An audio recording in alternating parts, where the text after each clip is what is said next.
Welcome back to the Oscar Project Podcast, the show where I discuss Oscar-nominated films year by year. I am your host, Jonathan Eaterberg, and today I'm bringing you an interview with Hannah Beach, Phoebe Campbell-Harris, and Sophie Stacey, director, writer, and producer of the short film A Matter of Minutes. Before I jump into the interview, please be sure to subscribe to the show in your podcast player so you can get all the newest episodes as soon as they are released. If you like the interview and want to hear more, please consider leaving a rating and review in Apple Podcasts or Spotify. Hannah Beach is a London-based filmmaker whose writing and directorial debut short film, Mars, was selected for several Oscar qualifying festivals. Her experimental documentary, Pockets, New York, will be screening in January at London Short Film Festival 2025. Phoebe Campbell-Harris is a freelance writer, script editor, and producer who recently worked as a development and production coordinator at Elation Pictures. She worked as a development coordinator at Met Film Production, where she assisted award-winning director Jerry Rothwell on his latest BAFTA-nominated project, The Enfield Poltergeist, with Apple TV+. Sophie Stacey is a BIFA long-listed deaf and neurodivergent producer with short-form experience in commercials, music videos, and social campaigns. Her work in the short film space, now totaling 15 produced projects, has varied in genre, budget, and length, but she is always drawn to stories with truth and societal impact. They join me on the podcast to talk about their short film collaboration, A Matter of Minutes, which premiered at the 2024 Flickers Rhode Island International Film Festival. Hannah, Phoebe, and Sophie, welcome to the show. Thank you. Thank you. Hello. Hi. So I want to be very careful as we talk about your film so as not to spoil anything, but I think I can say that, very simply put, it focuses on a young woman attending a house party with her friend and some of the events that take place while they're there. Where did the idea for this film initially come from? It's interesting because it's quite hard to not spoil because there's quite a lot of stuff out there about it. So I'll kind of say that, yes, the story is loosely based on an experience that I had in a club. Actually, it wasn't in a house party, and it's something to do with a severe allergy. And I have a severe nut allergy, and I kind of was frustrated about comedic portrayals of allergies in the media, Sure. and approached Hannah with the script idea of kind of really reframing how allergies are portrayed in the film medium. And yeah, that kind of inspiration. So very happy to share that there's allergy themes in the film. Yeah, and like you said, we usually get that, comedic portrayal of it, somebody having an overreaction to something and it's played for comedic effect. So it was interesting to see something like that taken a little bit more seriously in a film like this. Exactly. That was definitely the intention, was to kind of subvert that comedic portrayal into showing the horrors of what allergies really can look like. So yeah, it was based on very loosely based on a personal experience, and then it kind of developed from there with Hannah's kind of support and guidance and everything. We kind of shaped it into what it now looks like. Now, you use the camera to kind of really get into the point of view of the main character throughout the film. Tell me a bit about the idea behind using some of that point of view shooting, as well as some of the shots where the camera's kind of pointing directly back in her face as she moves throughout the party as well. So Helena and I, the cinematographer, we had a lot of meetings and we were kind of just loosely, casually discussing what the cinematic language would be, which was quite a fresh concept for me. I haven't done a huge amount of like shorts on this scale. So she swooped in and just professionalized the whole thing from day one. And we started to refer to the camera as being Ava's little dog, and kind of like looking out for her as this protective guidance, especially around nuts, which was the thing she's allergic to. But then after a while, I think we started, so that basically informed where we put the camera at all times, and trying to make it seem as though the camera was almost kind of like observing the situation from like a higher place within Ava's mind of, I've got to look out for myself at all times here. But yeah, then after a while, we stopped calling it her little dog and started calling it her allergy. So the camera almost acts as like that voice in her head that's like, okay, I've got to be wary, I've got to be careful, I've got to keep a watchful eye over things that I don't necessarily want to hear. So yeah, that's how that came about. Wonderful. And I don't want to give away too much here again for anyone who hasn't seen the film, but you do some very incredible, something pretty incredible, I thought, with the framing of the film that really helps to ratchet up the tension as we get to the climax of the film. If you can, talk about where the idea came from for doing that with the framing of the film. Oh, I don't know how to not spoil what we're not talking about. Essentially, what happens, can I say this? What happens is Ava goes into anaphylactic shock, and Phoebe has told me, what that feels like. And I think I just wanted to mimic a throat closing up and eyes swelling over, and just this sense of constricting, like bodily reaction, and this race against time, and how, by the time the aspect ratio is to black, that's, we all know from the moment it starts to close, that's the end. It seemed, hopefully this doesn't come across as pretentious, but it just seemed like an obvious thing to do. Like, I don't remember having the idea. I don't remember what it was that triggered it. I think just one day I was like, well, that's obviously what this film calls for. And then I did a lot of research. So yeah, I watched a lot of films about that displayed aspect ratios sort of changing and becoming a part of the storytelling technique. And the one film that really sort of validated that this was going to be a good idea was Mummy, that French Canadian film. And I just thought, wow, that is, when it opens and then closes again, I just thought that is so impactful. That like changed my breathing. And, I'd never noticed the aspect ratio before that endeavor. So it kind of confirmed to me that this could be really impactful. Yeah, it certainly made an impact as I was watching, and made me feel almost like I was in there with it. Obviously, fortunately, I've never been through that. But Phoebe, obviously, you said you've been through something like that, so I'm glad to see that we can try and understand visually how that feels for someone who's really in that situation. Now, since the story takes place at a house party, as we've talked about, there's a lot of music throughout. And as kind of the characters move around the house and move to different places, kind of the music comes and goes and gets louder and softer. How did you go about not only choosing the music, but also how to use that to kind of pinpoint where they are within the situation of the house party throughout the film? So the composer, Louis, he read the script and then he just reeled off like 5 or 6 tunes that he made out of thin air. And a couple of those songs he managed to send me before we shot. So then the aim was, let's get the song that I'm imagining is like the most important song in the film to a good enough point that we can play it on set. And I think that actually helped with the pacing of that scene in the living room. And we kept that in there and just made a couple of tweaks after the shoot. But yeah, it was mainly sort of him just tinkering away and me giving a couple of notes here and there. I think we wanted to make the intensity of what Ava's going through be sort of paralleled with the music. So when she starts having the reaction, the music becomes much more hectic and kind of all consuming. And then I guess there was the choice to then just eliminate music at some point. I think that in terms of like the volume and moving around the house and stuff, I just wanted to make sure that felt really realistic. And if they were in the room where the source of the music was coming from, then obviously it was going to be louder. But if Sure. she was a couple of rooms away, it would be more muffled. But then there's a point where that realism just goes out the window and it's like her and her breathing and nothing else is around her. Because I think that to me felt like the most honest way of showing that at this point, like it's just Ava all on her own. Whereas before she was sort of lonely but surrounded by people. I think at the point where we lose the music and we're just with her, I wanted to really hone in on that loneliness and isolation. Along with everything else we've talked about, there's some pretty important makeup effects that went into the film as well, as she has that reaction. How important was it to obviously get that right? And then also, how difficult was that to pull off on a short film budget? So in terms of getting it right, again, our prosthetics designer, Rebecca, she's a pro. Like she did the boiling point anaphylactic prosthetic. So we knew we'd picked a good one. And we had like one sort of test day where me and Emily, who plays Ava, went to Rebecca's studio and tried on all these different prosthetics just to get a gauge of like the size that would be needed and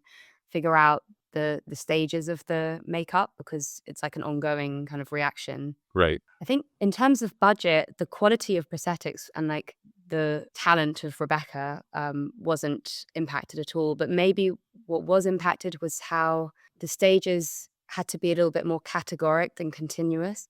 Like maybe if we'd had triple the amount of budget, Rebecca could have mocked up 5 or 6 different stages of the allergy that we could have spent time during the production kind of taking off and putting back on, taking off and putting on. But with only a limited amount of time, we had basically 2 stages. It was like mild allergy, severe allergy. And so I think then the challenge became like, how do we bridge that gap? And I think we cut around it, got away with bridging the gap in the edit. Looked pretty seamless to me, so I think that worked well.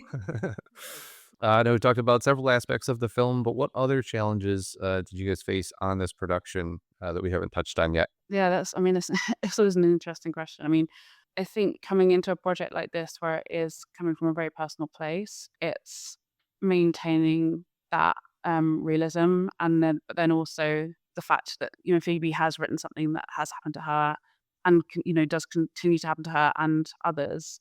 It's it's that pressure almost of wanting to get that right, and everyone championing that. So at first, it is something that is tricky and what does worry you, especially as a producer.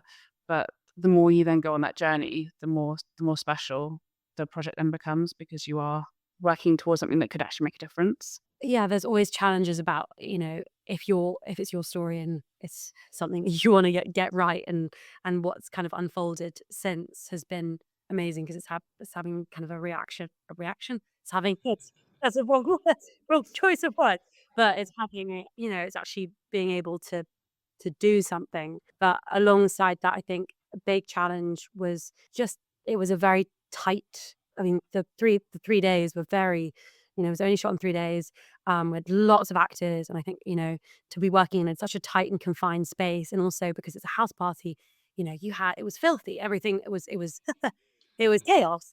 And so you're kind of living in the chaos as you're filming, surrounded by chaos. And I think, the way that the team and Hannah and Sophie and how everyone kind of managed that in the busyness, and also while maintaining kind of the story, the trajectory, the emotion. I mean, that was a big challenge, I think. Something that I was thinking about the other day that I felt challenging on set was within that chaos and being pulled in so many different directions. And it's something that I always feel quite self-conscious of, at least thus far in my career. It's like abandoning the actors and just basically like making sure I'm towing the line between they know I'm here and we can discuss anything, but also not to like mollycoddle them or go the complete opposite way where I'm like so busy that I barely see them until the moment they step onto the set. So I think with all the kind of like conundrum that was going on with like how many extras there were, and we were in like a pretty confined space, and like there wasn't much room to sort of like shuffle around. It felt at points like, oh, I hope I'm not abandoning the actors. And I think that's something that, hopefully as I do more projects, I'll get a better grip on. But it's a hard balance to strike, especially on this shoot where it was just so hectic. Sure, I can imagine. Now, I have a couple of questions not specifically related to the film, but before I move on to those, is there anything else you want to touch on about A Matter of Minutes? Yeah, I mean, I think one of the big things that has been amazing is that we've partnered up with the Natasha Allergy Research Foundation, who are really the forefront of making change for allergy sufferers in the UK. The founders very sadly lost their daughter while on a plane to an allergic reaction. And working with them has been amazing because, this film, it kind of takes on a new meaning. Obviously it's a film in and of itself, but they want to get it everywhere, and get it into schools and get it into universities after the film festival circuit, so that we change the narrative around allergies. Because I think so much, because of media portrayals being funny and comedic, that's how a lot of people see allergies, and they still can't quite understand the gravitas. And so hopefully putting them, which, Hannah's really nailed, as kind of, we wanted the audience to feel what it's like to go through that allergic reaction, so that when they come away, they see allergies differently. And already since our screening, I've had about 5 people come up to me and say, I checked before I opened a bag of nuts in this space, and I I asked about allergies, and it just seems like it's having that impact, which is, yeah, amazing. And to be partnering up with the charity is yeah, so it's an amazing kind of collaboration. That's excellent. Now, this could be the hardest question that I ask today, but if you had to pick your top 3 films of all time, what would they be? And I'll let you guys argue over who goes first. Well, luckily I have Letterboxd, so I've been waiting for this question my whole life. I think for me it's in no particular order: Rosemary's Baby, Waking Life, and Arrival. I'll go next. I really struggled to whittle down the three, but I realized that a lot of the titles have life or live in the name. So I've just gone with that as a theme. So for me, it's Life is Beautiful, It's a Wonderful Life, and Past Lives. I kind of had to think about this, and I feel like because of the way A Matter of Minutes goes, I kind of dived into the thriller route. So my three are The Manchurian Candidate, the 1962 version, Rear Window, and The Silence of the Lambs. Good spread of films between the three of you there. That's excellent. Now, similar character, or similar question, I should say. If you could invite any three movie characters to your next dinner party, who would they be and why? Or actually, maybe we should make this a invite to your next house party for keep the theme of the film. God, this one is difficult. Anyone want to go first? I mean, I guess mine are probably quite similar to the films I've picked, in terms of complex women. So definitely, like Eleanor Eisen, Angela Lansbury's character from Manchurian Candidate. I mean, she's good at cards as well, but very complex character. Clarice Starling, I think you got to pick out from Silence of the Lambs, and changing it up slightly, maybe Erin Brockovich. True. Good choices. Yeah, complex women. I'd like to see a conversation between those three for sure. Honestly, anyone that Julia Roberts plays, I would happily have sat next to me at a dinner party. Sorry, go on, Phoebe. No. Go for it. Well, Julia Roberts is a new addition, but thinking about this earlier, it's got to be Edna Mode. Maybe The Dude, just for some good White Russians. And then it's a tie between E.T., because that would be crazy, hearing his stories. Yeah.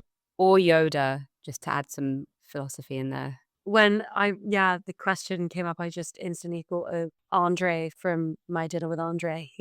I thought of him too. He would be a lot, I'm sure, but it'd be pretty interesting to sit down with him. And then I was thinking, as a kind of counterbalance to that, throw in Gandalf and then maybe like to comedic effect Borat. But I don't know. Maybe I'm thinking more in terms of like the enjoyment aspect and what the different people could bring. Yeah, exactly. Cover a lot of bases as opposed to like my actual favorite movie characters. But I think they're all brilliant in and of themselves. I think Yoda and Gandalf are some of the ones that are most commonly recommended when I ask folks that question. So now, do you have any books that you could recommend that you've read recently or really enjoy? Could be fiction or nonfiction and don't have to be related to movies in any way. Oh, I love this question. Phoebe, do you want to start, considering Sophie and I have led? I've been reading a lot of psychology books recently. So I'm a very, very nonfiction. And the one I read recently, which has kind of completely changed how I'm writing at the moment, is a book called Nonviolent Communication, A Language of Life. And it basically dives into how we all struggle to communicate and like needs and like expressing and it's like really good, useful. Obviously it can be related to films, but when you're thinking about a character, if you acknowledge what the need is underneath every scene, then it becomes so much more alive, because even though the characters may not know what they need, if you know what they need and they're struggling to communicate that, then yeah. Anyway, it's been a very interesting journey, that book. So that would be my book. Wonderful. I read, I think, one of my favorite books of all time. It's called A Prayer for Owen Meany. It's by John Irving, the guy who did the Cider House Rules. But it's like the most slept on book of his, because I think it's much better than the Cider House Rules. It's like just a beautiful relationship between two boys that eventually turn into men. It's like OG A Little Life, but so much more loving and just light. But there are some, really beautiful moments in it. I always think about it every day. I think Phoebe and Hannah might be slightly concerned by my well-being with this. I'm not going to say it's a recommendation at all, but a friend of mine recently gave me his copy of At Pupil, the Stephen King, probably his shortest book.